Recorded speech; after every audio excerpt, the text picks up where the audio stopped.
राधे राधे दोस्तों, आज हम आपको सुनाएंगे एक शिव भक्त ब्राह्मण और राजा की कथा। अगर आप हमारे चैनल पर नए हैं तो प्लीज़ हमारे चैनल अपनी संस्कृति को लाइक करें, सब्सक्राइब करें और शेयर करें। बहुत समय पहले की बात है, एक छोटे से गांव में एक गरीब ब्राह्मण रहता था। उसका नाम गंगाधर था। वह शिव जी का बहुत बड़ा भक्त था। ब्राह्मण के पास पुरोहिती के अलावा और कोई काम नहीं था। वह बस पुरोहिती करता था और उसी से जैसे तैसे अपना गुजारा चला रहा था। लेकिन ब्राह्मणी इससे संतुष्ट नहीं थी। वह ब्राह्मण को भला बुरा कहती और बार बार उससे बाहर जाकर कुछ काम धंधा करने के लिए कहती कि बाहर जाओ और कुछ कमा कर लाओ। आखिर बढ़ते परिवार की गुजर बसर कैसे होगी? पंडिताई के भरोसे कैसे चलेंगे? पहले तो गंगाधर इस बात को टालता रहता था, परंतु रोज रोज की चिक चिक से तंग आकर उसने बाहर जाने का फैसला कर लिया। उसने ब्राह्मणी और बच्चों से कहा कि ऐसा है कि मैं बाहर जाकर कुछ कमाने की कोशिश करता हूँ और तुम सुबह मेरे लिए बाहर जाने के लिए तैयारी कर देना। मैं सुबह सुबह ही बाहर चला जाऊंगा कुछ कमाने के लिए। ब्राह्मणी ने अब उसके कपड़े धो डाले, लाठी लोटा डोरी तैयार कर दी। घर में खाने के लिए इतना कुछ तो था नहीं, इसलिए उसने 2 आलू उबले हुए नमक की पोटली बांधकर उनको उसके गंगाधर के थैले में रख दिया। अब सुबह सुबह गंगाधर नहाया धोया और अपनी पूजा पाठ की और अपना सामान लेकर जो उसमें खाना था उसे लेकर ब्राह्मणी से विदा ली। और अब उसको जाना कहाँ था यह तो उसको मालूम ही नहीं था। फिर भी अंदाजे से वह बाहर जाने के लिए घर से बाहर निकल पड़ा। अब वह घर से बाहर निकला और रास्ते पर चलता जा रहा था। कच्चा रास्ता था जिस पर वह जा रहा था। यह रास्ता जंगल की ओर जाता था। पैदल चलते चलते सुबह से दोपहर हो गई। ब्राह्मण ने सोचा कि कहीं पानी मिल जाए तो स्नान कर लूं और भोजन कर लूं। चलते चलते गर्मी भी बहुत हो रही है और थक गया हूं। और जल्दी ही उसको जब वह थोड़ी आगे चला तो एक साफ पानी से भरा हुआ सरोवर मिल गया। गंगाधर ने वहीं एक पेड़ के नीचे अपना डेरा डाल दिया। वह नहा धोकर थोड़ा सा तरोताजा हो गया क्योंकि वह बहुत थका हुआ था। चलते चलते वह बहुत थक गया था। स्नान करने के बाद जैसे ही वह थोड़ा लेटा कि थोड़ा आराम कर लेता हूँ, तुरंत ही उसे गहरी नींद ने आकर घेर लिया। संयोग से भोलेनाथ और माता पार्वती वहां से गुजर रहे थे। माता पार्वती की नजर जब उस सोते हुए ब्राह्मण पर पड़ी तो उसकी दयनीय स्थिति को देखकर मां का हृदय करुणा से भर गया। माता पार्वती ने कहा, भोलेनाथ आप बड़े दयालु हैं, सबके दुख दूर करते हैं। इस गरीब ब्राह्मण का भी कुछ उद्धार करो। फिर यह तो आपका परम भक्त भी है। भगवान शिव बोले, हे पार्वती तुम बड़ी कोमल हृदय की हो, इसलिए हर किसी की मदद को हरदम तैयार हो जाती हो। छोड़ो जाने दो, सबको अपने कर्मों का फल मिलता है। इस पर माता पार्वती कहने लगी, नहीं स्वामी, इस पर दया करो, मैं और कुछ नहीं मांगूंगी। पार्वती के हठ के कारण भोलेनाथ सोते हुए ब्राह्मण के पास गए और उन्होंने जो ब्राह्मण के खाने की पोटली थी उसको खोल कर देखा तो ब्राह्मण ने उसमें 2 आलू रखे हुए थे। तो भोले बाबा ने उन दोनों आलूओं को वहां से उठा लिया और उसके स्थान पर 2 लड्डू रख दिए और पार्वती माता से कहा कि अब चलो, अब मैंने इसका प्रबंध कर दिया है। चलो भोलेनाथ कहकर माता पार्वती भोलेनाथ के पीछे पीछे चल दी। ब्राह्मण सोते रहने के कारण इस घटना से अनजान था। उसे इसके बारे में कुछ पता नहीं था। जब ब्राह्मण की आंख खुली तो तीसरा पहर चल रहा था। क्योंकि वह थका हारा सो गया था तो उसे भूख भी लगी आई थी। अब वह अपनी खाने की पोटली का उसे जैसे ही ख्याल आया तो उसने अपनी पोटली जिसमें उसका खाना रखा था उसको खोलकर देखा तो उसमें 2 ताजा लड्डू देखे। ताजा लड्डू देखकर ब्राह्मण की भूख और बढ़ गई। वह सोचने लगा जरूर किसी जजमान के घर से लड्डू आए होंगे और ब्राह्मणी ने जल्दी जल्दी लड्डू उठाकर मेरे खाने के लिए रख दिए होंगे। यह सोचकर अब उसकी भूख बढ़ रही थी। उसने तुरंत ही लड्डू उठाकर अपने मुंह में डाल लिया। उसको बड़ा आश्चर्य हुआ कि पोटली में 2 लड्डू खाने से फिर से न जाने कहां से 2 लड्डू और आ गए। अब तो वह लड्डू इतने स्वादिष्ट थे और वह भूखा भी था। कम से कम 10-12 लड्डू खा गया। 10-12 लड्डू खाने के बाद उसकी पोटली में अभी भी 2 लड्डू बचे हुए थे। उसने सोचना बंद कर दिया और पोटली और सामान उठाकर वापस घर की तरफ चल पड़ा। रात का पहला पहर खत्म होने से पहले ही वह घर की चौखट पर पहुंच चुका था। वह बहुत जल्दी जल्दी चला था। ब्राह्मणी ने जब उसे देखा तो फिर से कोसना शुरू कर दिया कि नास पीटे को कितना समझाया कि घर से बाहर निकला था तो लेकिन कुछ तो कमा कर लाता, लेकिन यह तो वही ढाक के 3 पात लौट आया धन्ना सेठ बनकर। गंगाधर अंदर घुसते ही कहने लगा, भगवान आते ही मुझे कोसने लग गई है। कम से कम मेरी बात तो सुन ले कि क्या हुआ है। अब ब्राह्मणी कहने लगी, सुनने के लिए क्या रह गया है जो मैं सुनूं। सुबह भेजा था कि कुछ कमा कर लाना और हिलंदा सा चला आ गया है। जरा भी ये नहीं है कि कुछ कमा लूं। कमाने की तो नियत ही नहीं है।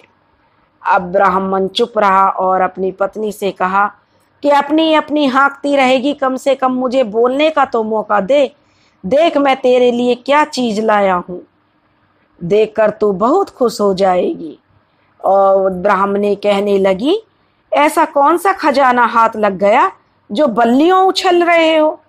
ब्राह्मण ने कहा, कम से कम 1 गिलास पानी तो पिला, तभी तो बताऊंगा। ब्राह्मणी ने ब्राह्मण को पानी दिया। पानी पीते ही उसने पोटली खोली। ब्राह्मणी कभी लड्डू देखती तो कभी ब्राह्मण को देखती। आखिर ये क्या है, कैसी पहेली है। ब्राह्मण ने खुशी से कहा, लो। ब्राह्मणी से कहा कि लो पहले लड्डू खाओ। ब्राह्मणी ने लड्डू खाया तो उसने ऐसा स्वादिष्ट लगा कि उसने 3-4 लड्डू और खा लिए, क्योंकि उसने अपने जीवन में ऐसे स्वादिष्ट लड्डू कभी नहीं खाए थे। 3-4 लड्डू खाने के बाद भी उसमें 2 लड्डू और रह गए। अब ब्राह्मण और ब्राह्मणी ने खूब झिक कर लड्डू खाए, पेट भर कर लड्डू खाए। फिर उन्होंने अपने बच्चों को भी जगा दिया और उन्हें भी पेट भर कर लड्डू खिलाए। फिर गंगाधर ने अपनी पत्नी को जंगल में घटी हुई सारी घटना के बारे में बताया तो ब्राह्मणी उससे कहने लगी, उसने तो पोटली में 2 उबले आलू रखे थे, तो यह लड्डू किसने रखे, यह लड्डू कैसे बन गए। चलो यह सब भोलेनाथ की कृपा से है, यह उनकी ही कृपा समझना चाहिए और बात को खत्म करो। अब गंगाधर में पत्नी से सलाह मशवरा करके कि अब क्या करना चाहिए, दोनों पति पत्नी आपस में सलाह मशवरा करने लगे।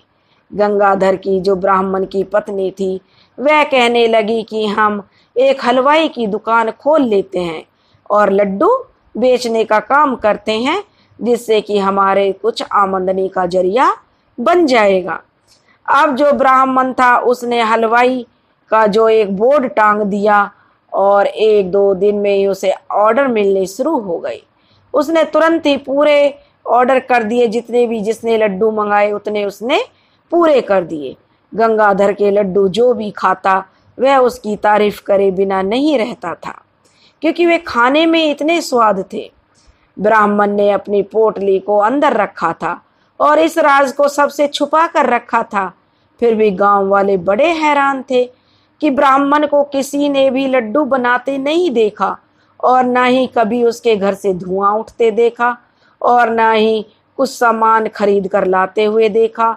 अब और उसकी आर्थिक स्थिति इतनी अच्छी होने लगी, उसने अब अच्छा सा मकान बनवा लिया, कहीं आने जाने के लिए घोड़ी खरीद ली और पत्नी के लिए भी गहने बनवा दिए। उसके बच्चे भी अच्छे अच्छे कपड़े पहनने लगे और अच्छे स्कूल में जाने लगे, क्योंकि बच्चों की विद्या के लिए उसने उनका भी जो दाखिला करा दिया ताकि वे अच्छे से पढ़ सके। अब यह कहावत है ना कि जो कि यह कहावत बनी हुई है कि ना माया तेरे तीन नाम, कहते हैं ना कि माया तेरे तीन नाम, परसु परसराम परसराम, परसु परसा परसराम। आदमी बड़ा बन जाता है तो उसके दुश्मन भी हजारों हो जाते हैं। अब जो ब्राह्मण था उसकी तरक्की से जलने वाले लोग भी बहुत ज्यादा हो गए। तभी किसी ने राजा के दरबार में ब्राह्मण की चुगली कर दी कि उसके पास न जाने कैसी जो अजीब चीज है, ऐसी उसकी पोटली है जो कि वह लड्डू देती है और वे लड्डू इतने स्वादिष्ट हैं कि जो उन्हें एक बार खा ले तो वह उनका स्वाद जिंदगी भर नहीं भूलता। यह बात धीरे धीरे राजा के कानों तक भी पहुंच गई। जब राजा को यह बताया गया कि ऐसी नायाब चीज तो राजा के पास होनी चाहिए, यह एक तुच्छ ब्राह्मण को इससे क्या काम।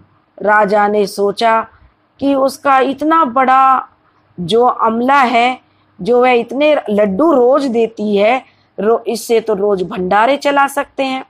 मेरे पास तो पूरी फौज पलटन है, उसको लड्डुओं से जो उनका पेट भरा जा सकता है। लड्डू की पोटली तो राजा की रसोई में ही होनी चाहिए। राजा को भी लालच आ गया।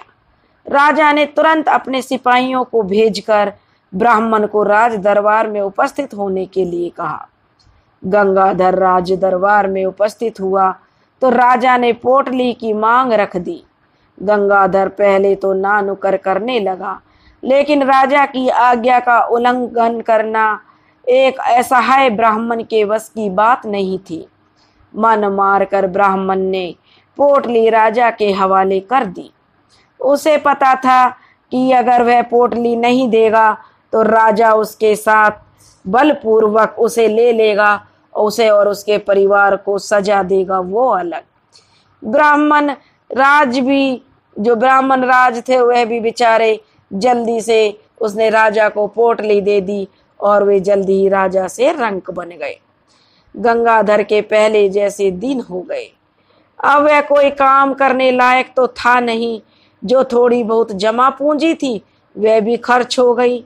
अब उसकी पत्नी और बच्चों की जीवन शैली भी जो खर्चीली हो चुकी थी, उन्हें जो क्योंकि अब तो उनके पास धन था तो उनके भी जो शौक बढ़ गए थे, लेकिन जैसे ही वह पोटली गई तो उन लोगों के भी जो शौक छूट गए। अब वे फिर निर्धनता में आ गए। अब जब सुख भोग कर दुख देखें तो वह जल्दी से पच नहीं पाता है। यही उस ब्राह्मणी को साथ हो रहा था। अब वह पहले तो गरीब थी तो उसे उसकी आदत पड़ी हुई थी, लेकिन अब वह सुख देखकर गरीबी को सहन नहीं कर पा रही थी। वह फिर ब्राह्मण से बोली कि देखिए, अब आपने अपनी पत्नी की सलाह कभी न कभी तो माननी चाहिए। ब्राह्मण ने कहा कि तेरी सलाह पर ही मैं राजा से मित्रता करने की मूर्खता का कर रहा था और राजा के पास आने जाने से ही मेरा भेद राजा तक पहुंच गया। उसकी पत्नी भी बहुत दुखी थी। कहने लगी कि यह सब तो उसके विरोधी कर रहे हैं और मुझे भी तरह तरह के ताने सुनाकर बेइज्जती करते हैं। अब आप मेरी एक बात मान लीजिए, दोबारा से उसी जंगल में जाइए जहाँ भोलेनाथ की कृपा का आशीर्वाद आपको मिला था। ब्राह्मणी ने पहले की तरह सुबह उठकर ब्राह्मण के लिए जाने की तैयारी कर दी। ब्राह्मण सुबह सुबह यात्रा पर निकल पड़ा। दोपहर होते होते उसी सरोवर के किनारे पहुंच गया जहां वह 2 साल पहले आया था, जहां उसे भोलेनाथ का वरदान मिला था। वह पेड़ की छाया में लेट गया और जल्दी ही उसे नींद ने आ घेरा। अब इसे संयोग ही कहेंगे कि पहले की तरह उस दिन भी शिव जी और माता पार्वती घूमते हुए वहां से निकले। माता पार्वती की नजर फिर उस ब्राह्मण पर पड़ी तो उन्हें कुछ याद आया। माता ने तुरंत भोलेनाथ को टोका और बोली, क्यों भोलेनाथ, आपको याद होगा 2 साल पहले जब हम यहाँ से गुजर रहे थे, और यह वही ब्राह्मण है ना जिसकी आपने सहायता की थी, परंतु यह तो वैसा ही फटे हाल दिख रहा है। चलो भोलेनाथ, इसका हाल जानते हैं। माता पार्वती भोलेनाथ का हाथ पकड़ते हुए विनय पूर्वक भोलेनाथ को ब्राह्मण के पास ले गई। भोलेनाथ की सर्वज्ञ थे, वे तो सब जानते थे। उनको मालूम था कि गंगाधर की पोटली कहाँ गई है। भोलेनाथ ने अब जो है उसकी कहा कि अब गंगाधर की पोटली में अब 2 लड्डू नहीं रखूंगा। अब की बार भोलेनाथ ने उसकी पोटली खोली और पोटली के अंदर 2 ईंट रखकर उसे बंद कर दिया। माता पार्वती पूछने लगी तो कहने लगे कुछ नहीं, लेकिन भोलेनाथ के इस काम से वह हैरान जरूर थी। थोड़ी देर बात करके वे लोग माता पार्वती और भगवान भोलेनाथ वहां से चले गए। थोड़ी देर बाद जब ब्राह्मण की आंख खुली तो उसने वहाँ जो सरोवर था उसमें स्नान किया। गंगानाथ जो गंगाधर था, पंडित था, वह भोलेनाथ का नाम लेते हुए पोटली को खोलने लगा। यह क्या हुआ? पोटली में से एक ईंट जोर से निकली और गंगाधर के माथे पर जोर से लगी। उसकी आंखों के आगे तारे नाचने लगे। वह तो बेहोश होकर गिर पड़ा। लगभग आधे घंटे बाद जब उसको होश आया तो देखा कि माथे पर एक बड़ा सा गुम्मड़ निकल आया है और उसकी आंख नीली पड़ गई थी। उसको मन ही मन भोलेनाथ की कृपा पर हंसी भी आ रही थी और क्रोध भी आ रहा था कि यह मेरे साथ भोलेनाथ ने अब की बार कौन सी कृपा करी है। अब वह सोचने और समझने की अवस्था में नहीं था। उसने देखा कि पोटली में अभी भी 2 ईंटें थी। एक ईंट उसको जो लगी वह बाहर पड़ी थी। अब उसने इसे भोलेनाथ की कृपा नजर आई। उसने इन ईंटों को अपने सामान में बांधा और घर की राह पकड़ी। आधी रात को गंगाधर अपने घर पहुंचा। गंगाधर की पत्नी उसका इंतजार कर रही थी। ब्राह्मण की हालत देखकर उसको थोड़ा दुख तो हुआ, सदमा सा लगा, पर वह कुछ बोली नहीं क्योंकि वह खुद भी दुखी थी और उसने सोचा कि ब्राह्मण थका हुआ है, अभी उसको पूछना सही नहीं है। ब्राह्मणी को लेकिन शंका थी कि वह खाली हाथ लौटा है। गंगाधर ने भी पोटली के बारे में ब्राह्मणी को कुछ नहीं बताया। हाथ मुंह धोकर भोजन किया और सो गया। लेकिन ब्राह्मणी को पोटली देखने की बड़ी उत्सुकता थी। उसे तो बिना पोटली देखे चैन ही नहीं आ रहा था। वह जब ब्राह्मण सो गया तो दबे पांव उठी और उसने धीरे से पोटली को खोला। पोटली के खुलते ही एक ईंट उसके माथे पर बड़े जोर से लगी। ब्राह्मणी की चीख निकल गई और वह हाय राम करते हुए पीछे हट गई। काफी देर बाद उसके होश ठिकाने आए। पोटली को तो वह पहले ही बंद कर चुकी थी। खैर, वह भी कराहते कराहते सो गई। सुबह दोनों ब्राह्मण ब्राह्मणी उठे और एक दूसरे को देखा तो कहानी समझ में आ गई, लेकिन दोनों ने एक दूसरे से कुछ पूछा नहीं, बस मुस्कुरा कर रह गए।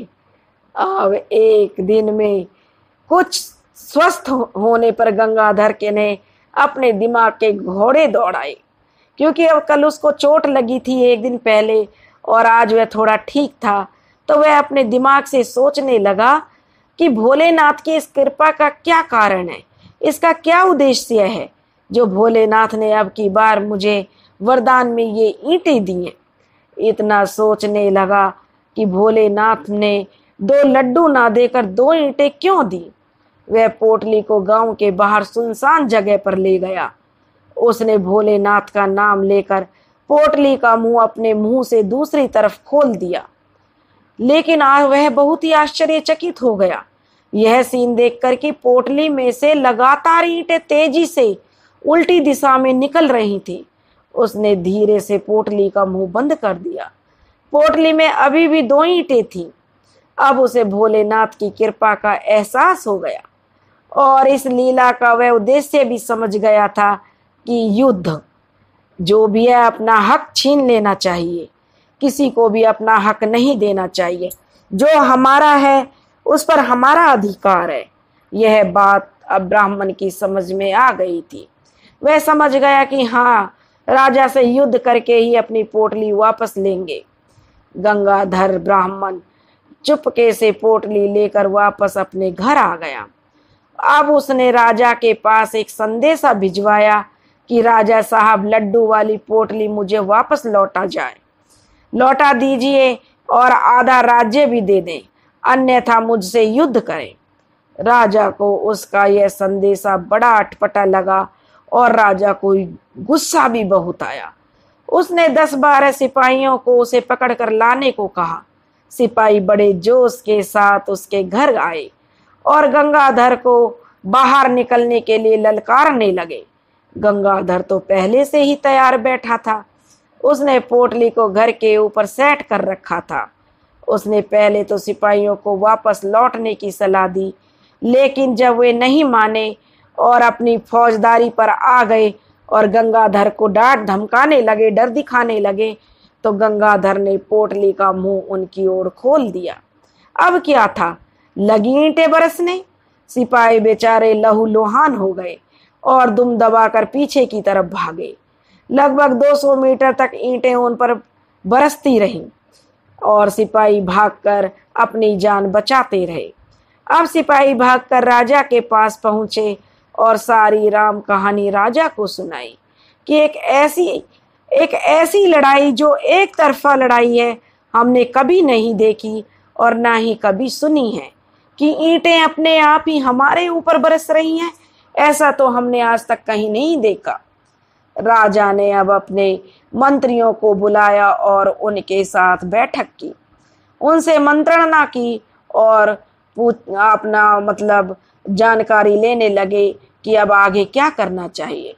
राजा ने अब अपनी पूरी सेना अपने सेनापति के साथ भेज दी और सैनिकों जो है जितनी भी बहुत बड़ी सेना थी जो ब्राह्मण गंगाधर को पकड़ने के लिए गांव की ओर चल दी। गंगाधर गांव से बाहर अपना मोर्चा तैयार करके बैठा था। वह एक ऊंचे टीले पर जो गांव के बाहर था, उसी पर उसने अपनी एक मचान बनाई हुई थी और उस मचान पर पोटली लेकर चढ़ गया। जैसे ही सैनिक उसकी जगह पर आए, उसने पोटली का मुंह उनकी तरफ खोल दिया। अब सैनिकों के पास इस तरह के अस्त्र से लड़ने का कोई हथियार नहीं था। बेचारे क्या करते, उन पर ईंटों की बरसात होने लगी। तीर और भाले उसके सामने सब फेल हो गए। यह और भयंकर चीख पुकार वहां पर मच गई। सैनिक बेचारे त्राहिमाम करते हुए पीछे हट गए। अब राजा के पास जब यह खबर पहुंची तो तुरंत ही फिर से मंत्रिमंडल की बैठक बुलाई और इस बला से निपटने की रणनीति पर चर्चा होने लगी। राजा के कई वरिष्ठ मंत्री ब्राह्मण से संधि करने के पक्ष में थे। उनको पता था कि राजा ने ब्राह्मण की पोटली बलपूर्वक ली थी और ब्राह्मण के साथ कोई दिव्य शक्ति है, और विवश होकर अब राजा को अपने मंत्रियों की बात माननी पड़ी। अब उन्होंने शांति दूत ब्राह्मण के पास भेजा। ब्राह्मण ने अपनी दोनों शर्तों को दोहराया कि अगर राजा को मंजूर हो तो वह संधि करने के लिए तैयार है। राजा ने उसको अपना आधा राज्य दे दिया और उसकी पोटली सम्मान पूर्वक गंगाधर ब्राह्मण को वापस कर दी। अब जो ब्राह्मण था वह राजा बन गया। अब भोलेनाथ की कृपा से उसने सदैव जनता के हित के लिए कार्य करना शुरू कर दिया। जनता भी ब्राह्मण से बहुत खुश होने लगी। उसने अपने राज्य का विस्तार भी कर लिया और वह एक नामी राजा बन गया। उसके राज्य में सुख शांति थी और उसने काफी सालों तक राज्य किया। उसके कई उसने अब अपने राज्य में भोले बाबा का बहुत बड़ा मंदिर बनवाया और वह भोले बाबा के प्रति पहले की तरह ही उसकी श्रद्धा भावना में कोई कमी नहीं आई। वह हमेशा भोले बाबा की पूजा करता और भोलेनाथ का भक्त ही बना रहा। उसमें लेस मात्र भी घमंड नहीं आया था कि गरीबी को छोड़कर अब वह राजा बन गया है। वह हमेशा जो गरीब और असहाय थे उनकी सहायता करता था। भोले बाबा ब्राह्मण पर बड़े प्रसन्न थे। हे भोले बाबा, जैसे आप ब्राह्मण पर प्रसन्न हुए, उसकी नैया पार की, उसकी दरिद्रता दूर की, ऐसे ही इस कथा को सुनने वाले और इस कथा को कहने वाले की सबकी दरिद्रता दूर करना। बोलो भोलेनाथ की जय। हर हर महादेव।